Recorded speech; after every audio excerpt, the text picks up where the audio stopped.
다 같이 합독하겠습니다. 하나님이여 내게 은혜를 베푸소서. 내게 은혜를 베푸소서. 내 영혼이 주께로 피하되 주의 날개 그늘 아래에서 이 재앙들이 지나가기까지 피하리이다. 내가 지존하신 하나님께 부르짖음이요 곧 나를 위하여 모든 것을 이루시는 하나님께로다. 아멘. 제가 예전에 읽었던 책 중에 장영희 교수가 쓴 살아온 기적, 살아갈 기적이라는 책이 있습니다.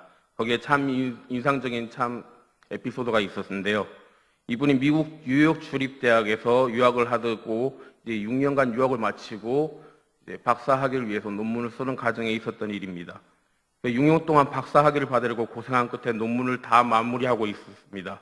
그래서 짐을 다 정리를 하고 논문을 마무리하는 과정에 있었던지라 그 초고 같은 것은 다 버리고 딱 짐을 트렁크 하나를 만들어서 LA에 있는 언니 댁에 놀러 갔다가 그것을 이제 마무리하려는 상황에 있었다는 것입니다.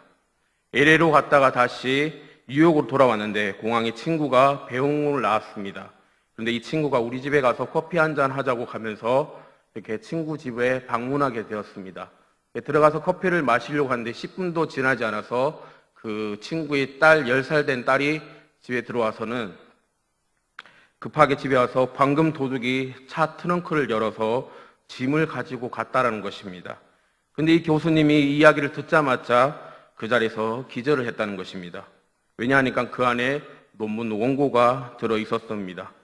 그래서 요즘처럼 컴퓨터로 작성을 해서 파일이 남는 것이 아니라 옛날 그때는 타자기로 논문을 작성했었기에 아무것도 없고 6년간의 이제 결집된 그 결정체가 하루아침에 날아가는 그런 순간이었다는 것입니다.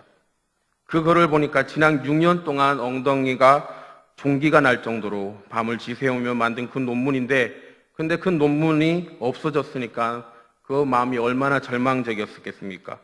그 길로 뒷사에 돌아가서 방문을 걸어 잠그고 두꺼운 암막 커튼을 쳐고 아무것도 먹지 않고 전화도 받지 않고 그렇게 3일 밤낮을 보내었다고 합니다. 그 무더운 여름 8월 날씨에도 두꺼운 천막 같은 그런 커튼을 치고 그렇게 있는 가운데 넋이 나간 채로 있었는데 그렇게 보내는 가운데 닷새째 되는 날에 두꺼운 커튼 사이로 한 줄기 빛이 보이더라는 것입니다. 이분이 그것을 보고 문득 드는 생각이 무엇인가 하니까 사람이 이렇게 닷새째 먹지 않고 씻지도 않고 그렇게 누워있으면 어떤 몰골일지 그렇게 갑자기 그 모습이, 자신의 모습이 궁금했다는 것입니다. 그래서 비틀거리면서 일어나서 유령 같은 자신이 그 모습을 거울을 통해서 바라보기 위해서 그때 자기 바라보면서 자기 내면에 깊숙이 어떤 그런 목소리가 들렸다는 것입니다. 괜찮아, 다시 시작하면 되잖아. 다시 시작할 수 있어. 기껏해야 논문인데 그래 아직 너가 살아있잖아 라는 그런 내면의 목소리를 듣고서는 그 자리를 털고 일어났다는 것입니다. 자기 수중에 있는 트렁크를 도둑 맞으면서 그 논문도 잊어버리게 되고 지갑 안에 있는 딱 20불이 있었다는 것입니다. 그 돈을 가지고 학교에 있는 스낵바에 가서 닭튀김을 먹는데 그분의 표현으로 보자면은 토할 정도로 그렇게 먹었다는 것입니다. 그리고 논문 지도 교수님께 찾아갔더니 그 교수님이 기다렸던 듯이 그렇게 말을 했다고 합니다. 나는 너가 그렇게 무너지지 않을 줄 알았어. 다시 일어설 줄 알았어 라면서 용기를 주면서 그녀에게 그 100불을 주더라는 것입니다. 그래서 돌아오는 기차 안에서 얼마나 너무 울었기 때문에 렌즈를 잃어버렸기 때문에 그 렌즈를 구입하라고 그 교수님, 지도 교수님께서 그분께 100불을 줬다는 것입니다. 그래서 다시 논문을 쓰기 시작하는데 다시 그 꼬박 1년이 걸렸다는 것입니다. 하지도 않아도 되는 그런 수고를 1년이나 더 하고 이제 논문이 완성이 되었는데 보통 이 논문을 완성하면은 맨 앞에 페이지에 헌사라는 것이 있습니다. 거기에 그분이 그 글을 남겼다고 합니다.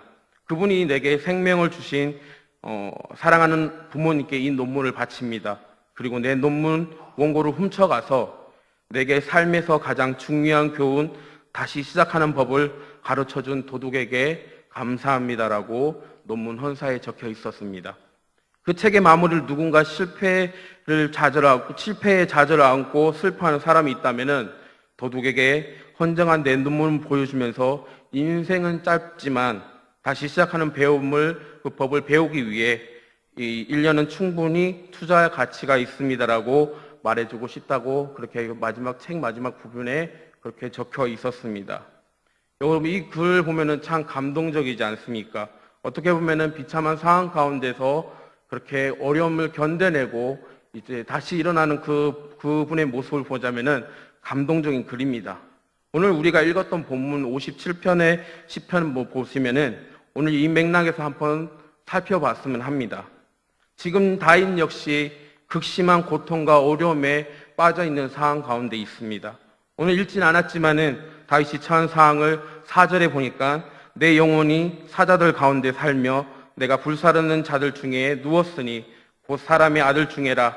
그들이 이는 창과 화살이요 그들의 혀는 날카로운 칼 같도다라고 말을 하고 있습니다. 위협을 받고 있는 자신의 모습을 묘사하고 있다는 것입니다. 그리고 6절에 보니까 그들이 내 걸음을 막으려고 그물을 준비하였으니 내 영혼이 억울하도다라고 말씀을 하고 있습니다. 여러분, 지금 그 당시에 절대 권력자이셨던 그 사울 왕이 질투의 화신이 되어서 다윗을 잡아 죽이려고 혈안이 되어 있고 무려 3,000명에 이르는 군사를 이끌고 온 땅을 헤집고 다니고 있는 그런 상황 가운데서 얼마나 두렵고 얼마나 떨리겠으며 불안한 상황 가운데 있었겠습니까? 그리고 얼마나 억울했겠습니까? 그 상황을 견딜 수 없어서 지금 다윗은 동굴로 피신을 해서 들어갔다는 그 상황을 지금 오늘 시편 본문 말씀을 이렇게 말씀하고 있다는 것입니다. 그래, 동굴이야말로 고난과 아픔을 상징하는 상징물이라고 해도 과언이 아닌 것입니다. 저는 오늘 시편 57편 말씀을 묵상하면서 그리고 그 교수님의 글을 읽었던 것을 기억을 떠올리면서 두 가지 교훈을 발견할 수 있다는 것입니다. 첫 번째 그 교훈이 뭔가 하니까 인생은 누구나 동굴을 피할 수 없다는 것입니다. 그리고 지금 동굴을 빠져나왔다고 하더라도 언제 다시 동굴로 들어갈 수 있다는 것이 이것이 바로 인생이라는 것입니다. 살다 보면 그 교수님처럼 6년간의 진액을 쏟아부은 그 논문을 훔쳐간 도둑을 만날 때가 있고 다윗처럼 아무런 이유 없이 죽음의 위기를 만날 때가 있는 것이 이것이 바로 우리의 인생이라는 것입니다. 그렇기 때문에 오늘 여러분이 어떤 문제로 힘이 드는지 모르지만 이런 일들이 찾아올 때 우리가 가장된 생각이 뭔가 하니까 나만 고통당하는 것 같고 불행한 것 같고 나만 절망적인 것 같고 내 가정만 불행한 것 같고 이런 것들이 전부 가장이라는 것입니다.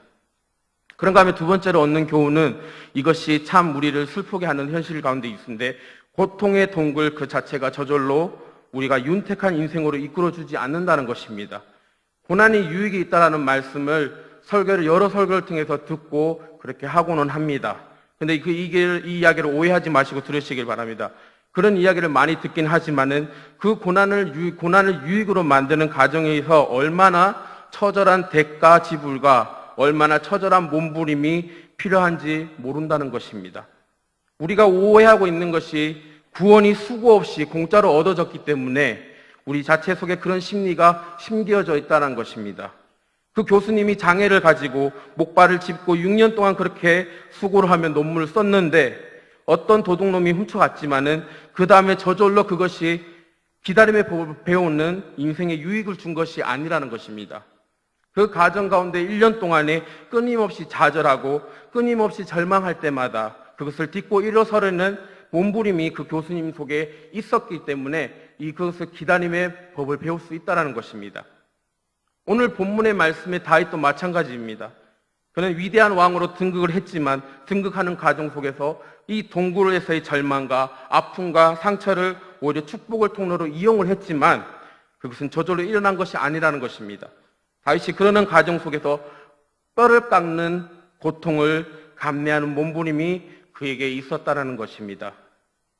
그렇기 때문에 누가 지혜로운 사람인가 하니까 날마다 기도하면서 동굴을 피하게 해주십시오. 나는 동굴이 싫습니다. 그렇게 기도하는 사람이 지혜로운 사람이라는 것이 아니라 정말 지혜로운 사람은 이 어둡고 칠흑 같은 동굴을 축복의 통로로 바꾸어 주시라고 하는 그런 기도하는 사람이 바로 지혜로운 사람이라는 것입니다. 이 본문을 묵상하면서 드는 생각이 다윗이 동굴을 축복으로 만들 수 있었다면 오늘 우리 교회 여기 계신 성도님들 가운데 이런저런 어려움을 겪고 있는 성도님들이 있을 줄 있습니다. 그래서 여기에 계신 모든 성도님들이 크고 작은 문제들 앞에 섰지만은 다윗과 같이 축복의 통로가 되게 해주십시오라는 저는 그런 마음을 가지게 되었다는 것입니다. 그래서 오늘 설교 제목을 동굴의 축복으로 정했습니다. 그런데 동굴과 축복은 전혀 어울리지 않는 상반된 그런 이미지를 가지고 있습니다. 하지만 우리가 오늘도 예배 드리는 것은 동굴과 축복이라는 서로 상반된 것을 조합할 수 있는 능력을 가지고 계신 주님이 있기 때문에 여러분 삶 속에서 어차피 피할 수 없는 동굴이라면은 여러분이 겪고 있는 동굴이 축복의 통로로 되게 해주십시오라고 기도하시고 그렇게 되시기를 간절히 소망합니다.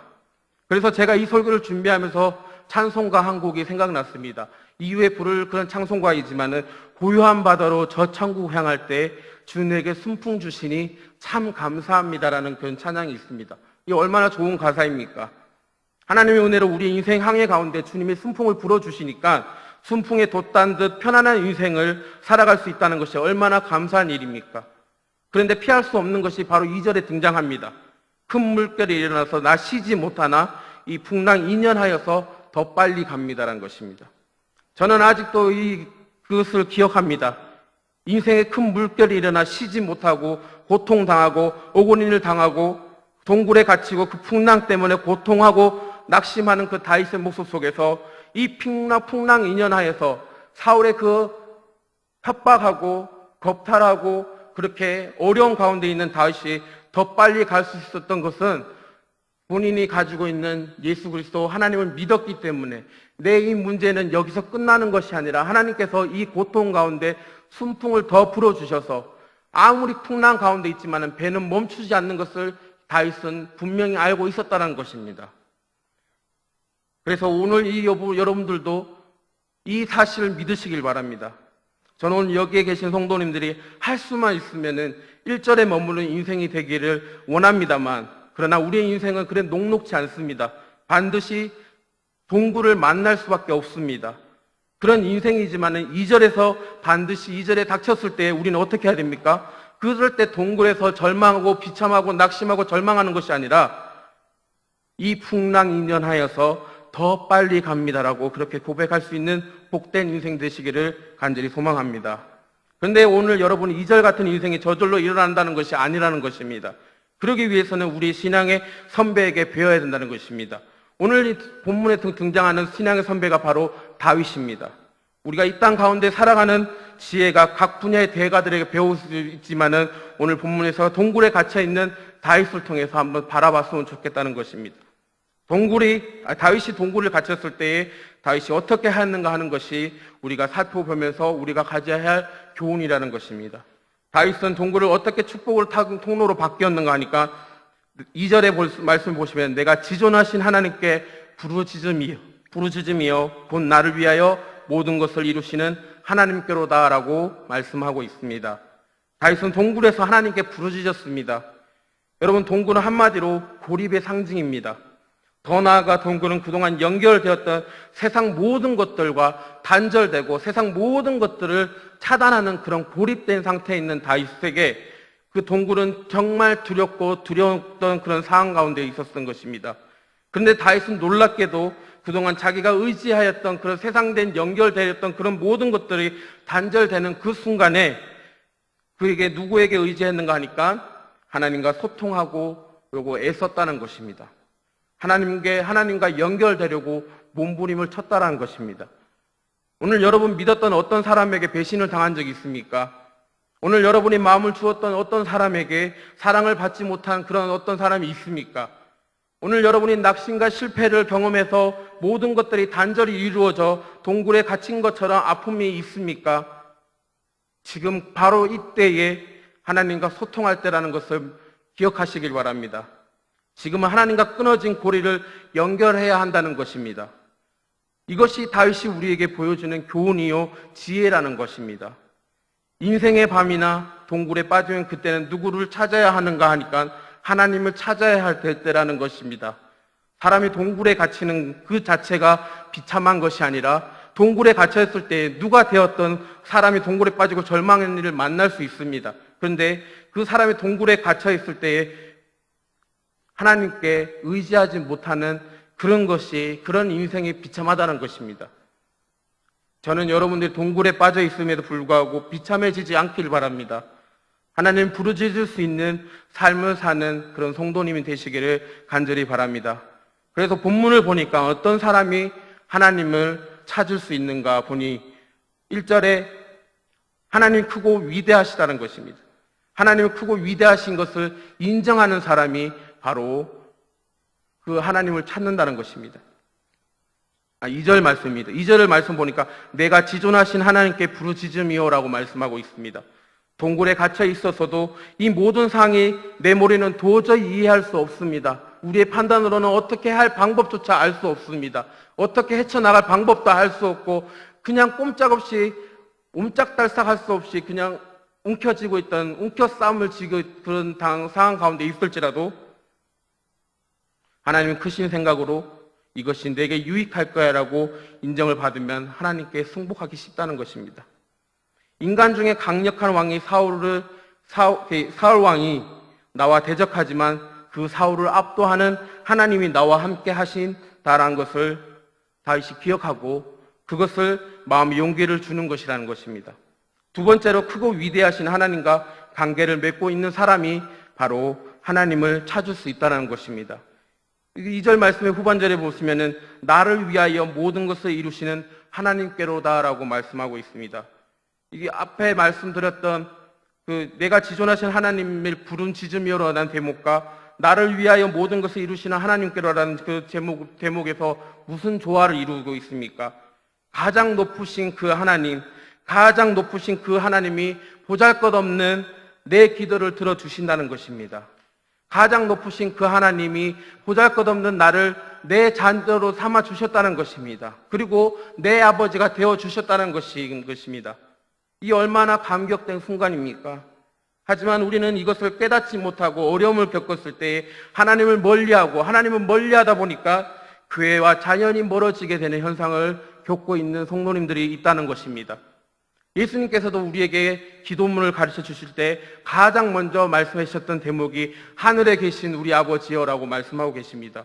그 당시에 유대인의 발상으로서는 절대 나올 수 없는 기도문이었다는 것입니다. 어떻게 우주의 주인이 되시는 그분이 내 아버지라는 것이 유대인의 발상으로는 절대 이해할 수 없었다는 것입니다. 그 다음에 또 한 가지 뭐가 나온가 하니까 이름이 거룩히 여김을 받으시오며라고 말씀하고 있습니다. 내가 함부로 할 수 없는 그분, 시시하지 않는 그분, 내가 거룩히 여겨야 하는 그분, 그러나 멀리 계시는 그분이 아니라 내 아버지 되시고 나와 늘 함께 하시고 내 마음속에 늘 계신다는 그 분께서 나와 함께 하신다는 것입니다. 여러분, 저는 다시 한번 강조하고 싶습니다. 다윗이 동굴에서 잘 먹고 잘 살았다 하는 것을 이야기하려는 것이 아닙니다. 다윗이 위대한 것이 아니라 다윗 내면에 함께하고 계신 하나님이 위대하신 것임을 믿으시길 바랍니다. 다윗과 함께하신 바로 그 하나님이 나와 관계를 맺으신다는 분이시란 것입니다. 그분이 내 하나님이 되시고 내 아버지 되신다라고 말씀하고 계신다는 것입니다. 하나님을 위대하십니다. 그 위대하신 하나님을 인정하시길 바랍니다. 하나님은 우리 생각에 담겨져 있지 않을 만큼 너무나 크고 위대하신 분이십니다. 그 하나님 나와 관계를 맺으시고 계신다는 것을 잊어버리시기 마시길 바랍니다. 그 하나님이 내가 갇혀있는 동굴이 축복의 통로로 바꾸어 주실 것을 믿으시길 바랍니다. 그리고 그 하나님께서는 그렇게 해주시길 원하시고 계십니다. 그래서 오늘 이 예배 가운데에 이 예배를 통해서 그 하나님을 경험하시길 바랍니다. 여러분, 동굴을 피할 수 없는 것이 인생이라고 생각합니다. 그리고 동굴을 피했다고 안심할 수 없는 것이 우리의 인생이라고 생각합니다. 무슨 일로 마음이 상해 계십니까? 혹은 무슨 일로 인해서 좌절하고 계십니까? 그 교수님처럼 6년의 수고가 물거품이 된 절망 가운데 빠져 그 무더운 8월에 짙은 커튼을 가리고 침대에 누워 계셔야 하는 아픈 마음을 가진 성도님들이 여기 만약에 계신다면 저는 지금 바로 여기서 하나님을 찾아야 할 때임을 깨달으시기를 바랍니다. 세상과의 접속이 단절이 일어나면 그때는 바로 하나님께 부르시고 계시는 그런 타이밍이라는 것입니다. 그때는 좌절하고 낙심하고 하는 것이 아닌 하나님께서 우리와 관계를 맺고 싶어 하신다는 것을 믿으시길 바랍니다. 그래서 그 외로움과 그 절망을 하나님 앞에 관계를 통해서 해소하시길 바랍니다. 히스기야 왕이 사네립에게 하나님을 비방하는 말을 듣고 심지어 서신까지 받았는 그 히스기야가 그 뒤에 취한 행동이 무엇입니까? 바로 성전으로 올라갔습니다. 하나님께로 나아갔다는 것입니다. 하나님과 관계를 가졌습니다. 그래서 그 억울한 마음, 비통했던 그 마음, 이 나라가 농락당하는 것이 비참하지만 그 비참한 마음을 어느 누구에게 말하고 했던 것이 아니라 누구에게 업소하고 있는 거 하니까 하나님께 업소했다는 것입니다. 이 히스기야는 이 사실을 알고 있었다는 것입니다. 나와 함께 하시는 그 하나님은 이 모든 상황을 해결해 주실 것이라는 것을 믿고 있었다는 것입니다. 사람에게 당시에 어려운 상황을 닥치면은 심적으로 어려울 수 있습니다. 내가 무슨 죄를 지었기에 이런 어려움이 찾아오는 겁니까? 다른 사람 아무 일 없이 평안하게 잘 지내 보이는데 내 신앙생활만큼 왜 이렇게 어렵게 진행되는 것입니까? 왜 나에게 이런 어려움과 시련을 주시는 겁니까? 왜 하필 저입니까? 하지만 그 가운데 우리는 명심해야 될 것이 있습니다.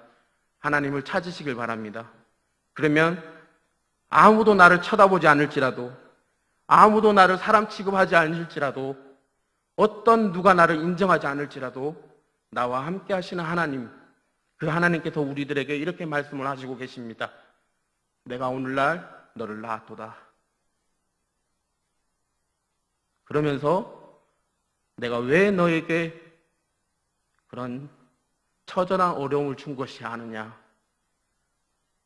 다른 어떤 것에 의지하기보다는 나와 친해지길 원해서이다. 너가 괴로울 때 다른 어떤 것에 손길을 내미는 것이 아니라 나의 손을 잡길 원해서 했다는 것입니다. 다윗이 동굴에서 도망자의 신분으로 처절한 상황 가운데 있었지만은 하나님과 관계 맺은 것처럼 하나님과 교제를 더욱더 깊이 하시길 원합니다.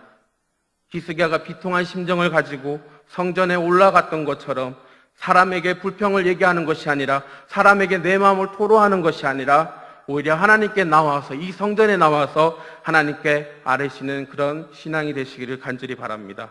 그래서 지금의 고난의 그 고통과 어려움이 축복의 통로로 바뀌면서 하나님과 더욱더 친밀한 관계로 만들어 가시기를 바랍니다. 그럼 이 고난조차도 하나님께서는 준비해 주시고 해결해 주시고 우리가 생각지도 못한 그 방법으로 하나님께서는 해결해 주실 것을 우리가 믿으시길 바랍니다.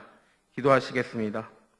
고마우신 하나님 아버지, 피할 수 없는 것이 인생의 동굴이라면 주님, 그 동굴을 축복의 통로로 바꾸어 주시는 하나님을 만나는 은혜를 허락하여 주시옵소서. 너무나 많은 성도님들이 어려움을 겪고 있습니다. 하나님이 동굴이 축복의 통로가 되게 하여 주시옵고 하나님이 동굴에서 다시 하나님을 만나는 은혜를 허락하여 주시옵소서. 이 교회가 살아계신 하나님의 능력이 흘러넘치는 교회가 되게 하여 주시옵고 이 시간 기도할 때 성령의 치유가 일어나게 하여 주시옵소서. 그리고 말미암아 힘이 생기고 용기가 생기고 마음속에 안심하라 내니 두려워 말라 풍랑 가운데 일하시는 주님을 만나는 은혜가 이 시간 일어나게 하여 주시옵소서. 하나님 동굴에서 일어나 주님 앞에 달려나가는 동굴의 축복이 이 시간 우리들에게 일어나게 하여 주시옵소서. 감사드렸고 예수님 이름으로 기도드립니다. 아멘.